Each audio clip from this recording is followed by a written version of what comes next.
Petrol, diesel ఎగుమతులపై ప్రభుత్వం సుంకాన్ని భారీగా పెంచింది. దీంతో పాటు విమాన ఇంధనం ఎగుమతులపై విండ్ ఫాల్ పన్నును సైతం పెంచింది. పశ్చిమాసియా సంక్షోభం నేపథ్యంలో దేశీయంగా ఇంధన లభ్యతను పెంచేందుకు ఆర్థిక శాఖ మంత్రిత్వ శాఖ ఈ నిర్ణయం తీసుకుంది. ఆగస్టు 3 నుంచి ఈ కొత్త పన్ను రేట్లు అమల్లోకి వచ్చాయి. మరి కాసేపట్లో ప్రధాని మోదీ అధ్యక్షతన ఎన్డీఏ పార్లమెంటరీ పార్టీ కీలక భేటీ జరగబోతోంది. పార్లమెంట్లో అనుసరించాల్సిన వ్యూహాలపై ప్రధాని ఎంపీలకు దిశానిర్దేశం చేస్తారు. డీమానిటైజేషన్ బిల్లుపై చర్చించబోతున్నారు. తమిళనాడు సీఎం విజయ్, నటి త్రిషలపై డీఎంకే నేత ఉదయనిధి స్టాలిన్ చేసిన వ్యాఖ్యలు ఇప్పుడు దుమారాన్ని రేపుతున్నాయి. వీటిని వ్యతిరేకంగా ఇవాళ టీవీకే శ్రేణులు తమిళనాడు వ్యాప్తంగా నిరసన ప్రదర్శనలు చేయబోతున్నారు. విశాఖ గంగవరం బీచ్ లో గల్లంతైన ఇద్దరి కోసం సర్చ్ ఆపరేషన్స్ కంటిన్యూ అవుతున్నాయి. ఇద్దరు విద్యార్థులు గల్లంతైన 72 గంటలు గడుస్తున్నా సరే వారి జాడ మాత్రం తెలియరాలేదు. నేవీ హెలికాప్టర్లు, అడ్వాన్స్డ్ డ్రోన్స్, సేఫ్టీ బోట్ల సహాయంతో ముమ్మరంగా గాలిస్తున్నారు.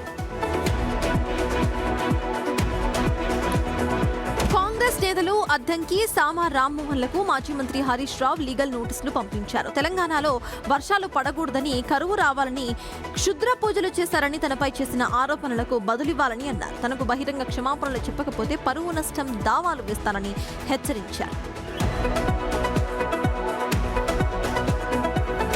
మంత్రి నారాయణ రాజధాని రైతులతో సమీక్షను నిర్వహించారు. అమరావతి రైల్వే లైన్ ఓఆర్ఆర్ నిర్మాణానికి 5,200 ఎకరాల భూసేకరణపై ప్రభుత్వం దృష్టి సారించింది. రైతుల అభిప్రాయాలు, అభ్యంతరాలు తెలుసుకున్న తర్వాతే ముందుకు వెళ్లాలని అధికారులకు మంత్రి నారాయణ సూచించారు.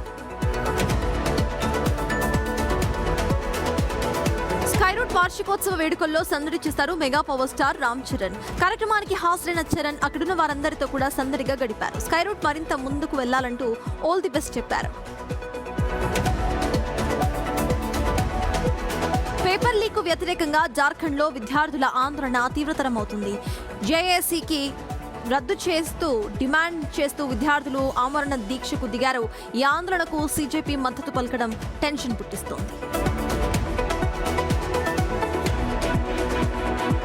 నటి సోనాక్షి సిన్హాను ఉద్దేశించి నటి ఎంపీ కంగనా రనౌత్ పరోక్షంగా చేసిన వ్యాఖ్యలు వివాదాస్పదమయ్యాయి. కొందరు హిందూ మహిళలు వేరే మతానికి చెందిన వారితో సంబంధాలు పెట్టుకుని తమ రాజకీయ ఆలోచనలు మార్చుకుంటున్నారని కంగనా కామెంట్ చేశారు. సీజేపీ నిరసనకు సోనాక్షి మద్దతు పలకడంతో ఆమెను కంగనా టార్గెట్ చేశారనే చర్చ నడుస్తోంది. అమెరికా అధ్యక్షుడు డొనాల్డ్ ట్రంప్ మరోసారి సంచలన వ్యాఖ్యలు చేశారు. ఇరాన్ కు ఇదే లాస్ట్ ఛాన్స్ అంటూ వ్యాఖ్యానించారు. ఇరాన్ పై చివరి చర్చలు జరుగుతున్నాయని అన్నారు ట్రంప్.